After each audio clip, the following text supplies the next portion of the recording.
Aujourd'hui, nous allons parler de la consommation et du gaspillage de l'eau. Pourquoi n'allons-nous pas interviewer le responsable de l'eau sur notre territoire? J'ai justement un contact que nous pourrons interroger. Monsieur Archimbaud, c'est le responsable du service de l'eau dans le Tarn-et-Garonne. Allons-y.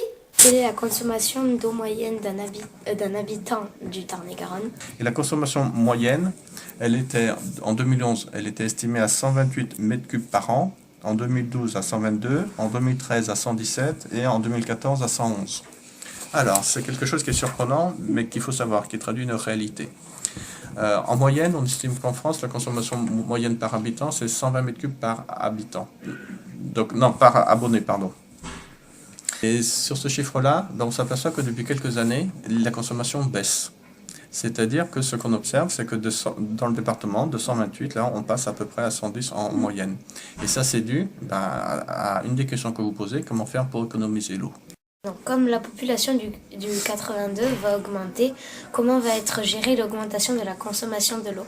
Dans le département, il n'y a pas une seule structure qui gère l'eau. Il y a une quarantaine de structures qui gèrent l'eau potable, qui sont responsables de la distribution d'une eau de qualité dans le département.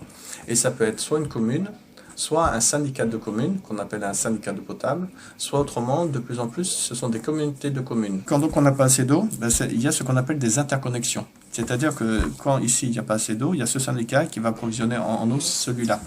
Il y a ici, dans un coin du département, du côté de Caylus, du côté de Parisot, qui est à l'extrême du département, là, des fois il n'y a pas assez d'eau. C'est un syndicat des eaux de l'Aveyron, qui s'appelle le syndicat des eaux de Ségala, qui par des tuyaux, des interconnexions, leur amène de l'eau. Voilà.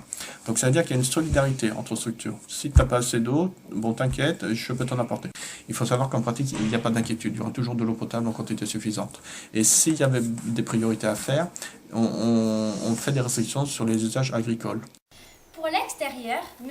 Archimbaud conseille D'avoir un petit potager, de ne pas arroser tous les jours ses plantes, de mettre du mulch ou du compost sur ses plantes pour éviter l'évaporation, choisir des plantes peu gourmandes en eau, faire laver sa voiture au lavage automatique plutôt qu'à la maison.